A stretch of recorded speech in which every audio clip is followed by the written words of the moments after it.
Okay, so here we are. This is the this is the original 303. Obviously, you can see the casing has worn away in certain places, and that's pretty normal. In fact, if you find a second-hand 303 with a completely silver casing, it's one of either two things. Either they've replaced the casing, which people do these days, or it's in exceptionally good condition, and it'll be incredibly expensive. They are now upwards of £3,000, I think. I've seen them on Reverb and eBay for $4,000–5,000.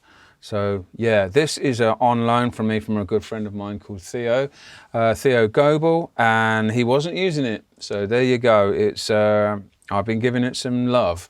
I put in some new switches. Actually, they're quite easy to buy. Let's go through the front panel. It does make sense, the 303. You obviously, first of all, you've got this little keyboard, and you use the buttons you press the buttons to play the keys that you put into your pattern. It's pretty obvious the way that some of the patterns or some of the functions are linked together. Actually, I worked this out probably only a couple of years ago. So for years I've just been struggling along with it. It's not the easiest interface to understand. Like I said before, it's not the easiest interface to understand, especially if you don't have the manual and there is no internet, which was what my situation was back in the 90s. So I actually phoned a friend of mine who told me how it worked. You've got a pitch mode button here. That puts it into pitch mode for you to add notes to your sequence. You've got a function button here that allows you to switch back into normal mode so it can play back. You've got a pattern clear button here that you can use to clear the pattern. Now, when you clear a pattern in an original 303, you don't clear the notes, you just clear the timing. Now, this is the thing that you kind of start to get used to this with the 303. The 303 notes and timing patterns, they kind of exist in two completely different sort of environments. So you've got the run stop button over here, and then on the right hand side you have the timing area. This is where you add steps to your pattern. You can add tied notes, and you can add rests. I think that's right. We'll find out if that's right. And my fingers tend to be a little bit, I kind of do things a little bit subconsciously these days with the 303. So sometimes sitting down and explaining how everything works can be a little bit weird. These two buttons here, these are very important. While you're in pitch mode, and this is kind of what I was beginning to say about the coloring on the casing, the black bar around pitch mode, it extends across the keyboard and it goes down to here. And you can see that while you're in pitch mode, this is how they thought about it back in Japan when they were inventing the thing, while you're in pitch mode, you can also reach these functions, the transpose up and down functions, the accent function, and the slide function. Whereas when you are in your step mode or your time mode, you follow this bar down the bottom here, and you can add in your step function and your tie function here, and at the time mode up here, you can actually change the 303 into different timing modes, as far as I know, like as in eighths and triplets. As far as I know, although I haven't used it like that, so I'm not so sure about that. The right button and the back button. The 303 has got, the original 303 does have a kind of real-time right. I just went into it earlier on.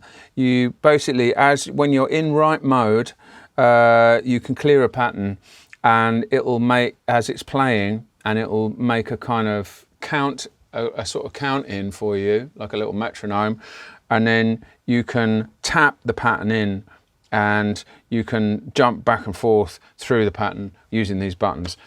Utterly impossible to use. I definitely don't recommend it unless you just want to give yourself a heart attack. So, you know, there are sort of the simplest way really is to just use the 303 in step mode. That's pretty much what everybody does. Up here you've got the tempo knob, pattern groups. You've got 7 pattern groups in total. In each pattern group you can have a maximum of 16 patterns, 8 patterns in group A and 8 patterns in group B. So you've got a bunch of patterns that you can load into the memory. I'm not sure exactly how many there are. Somebody with a calculator, work it out. Thank you. So then the next thing, obviously, the volume knob. We were discussing how important it actually is to have a volume knob on the top and to make it easy to get to. The reason for this is that when I used to play live with this thing, I used to use it to fade in. I used to fade the 303 in, so you'd have the fader for the 303 on your mixing desk would be up and set to a certain place, so you could always keep your place, and then you'd fade the 303 in from there, and that way you knew that when you faded the 303 in, it would hit the fader at exactly the right level and your mix would still sound all right. Because if I was playing in a club, it'd be very difficult to actually fade something in with a fader. It'd be very difficult to tell whether I was overdoing it or underdoing it with the 303, you see. So the mix would be set up in the studio and you just try not to touch it. You know, of course, it was impossible, but still, it really helps having a volume pot on the front. On the back, we've got a mix in. That was designed for use with the TR-606 and, well, anything else really. Anything with it's an audio signal, passes through the 303. I think, as far as I remember, passes through the filter. Oh, and I'm completely forgetting this whole section at the top. Obviously, this is the filter. We've got tuning, which at the moment is set to sort of pretty much central. It's how wide is the tuning? I can't remember. I think it's it's almost an octave up and an octave down. I think. I'm not sure if it reaches a full octave up and a full octave down. Next is cut-off frequency. Obviously, opening that up increases brightness and so on, which is. The filter is obviously the sound of the 303. The way that it's set up, the resonance doesn't fully overload on a lot of old Roland synths. If you push the resonance right to the top, it will just immediately start squealing at you. It'll be really loud and really horrible. The 303, the resonance on the 303 doesn't overload. So when you push the resonance up really high and you tweak the cutoff filter, you get this nice kind of squelchy, kind of chirpy bird sound. Some people call it the birds.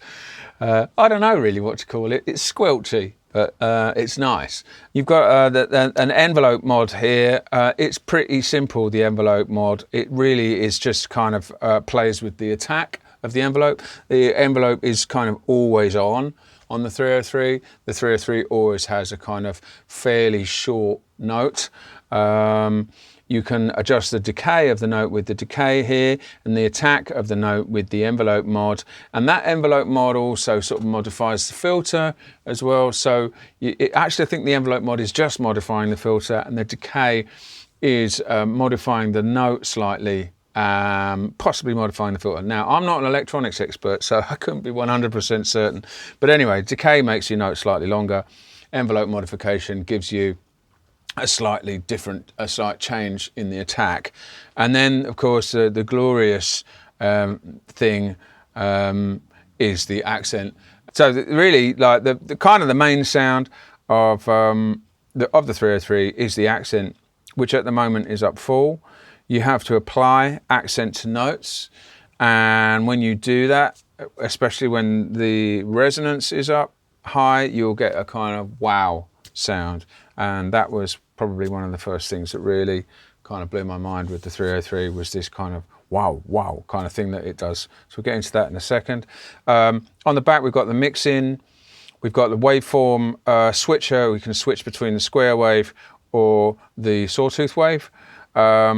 It's only one oscillator, but it has 2 modes. That's how it works, apparently. Sync in. This is Sync 24. This is a real shortcoming of the original 303. The fact that if you want to play the 303 internally using its own internal clock, you have to take the sync cable out. Now, if you're plugging it in and unplugging it and unplugging it in and unplugging it, and you're doing that all the way through a studio session, say for example you're writing a track and you want to hear what it sounds like with the track, and then you want to program it and play it, and then audition it, and then you put your sync lead back in to sync it back up to the track. You can do that thousands of times. Of course, eventually the sync plug starts to wear out. So I'm going to leave this in sync, and this is going to be triggered now by my TR8S, which is over here. So that's in sync all the time. It has to be using DIN sync, not MIDI. This is pre-MIDI. So DIN sync was the sync clock. It uses a 5-pin DIN plug type, wired almost the same as a MIDI cable. Some MIDI cables will work as DIN sync 24, some won't. Luckily these ones do. Then further along on the back, you don't really have, there's not really a lot else. We will show you the back. I won't tip it up right now, just because I'm really actually worried that this won't work if I do. We've got CV and gate output, standard CV and gate output, which you can CV and gate up to any synth. I've got a Roland SH101 over there, or a Behringer Neutron, that's really good too.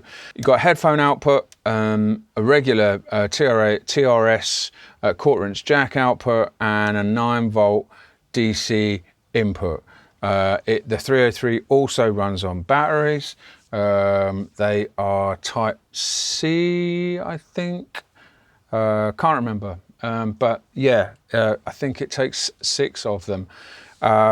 And one of the things to look for on a 303 is, if you're ever buying one, is to open the battery compartment and check and make sure that none of the battery, make sure there's no corroded batteries in there, and make sure that the battery connections aren't rusted. So there you go.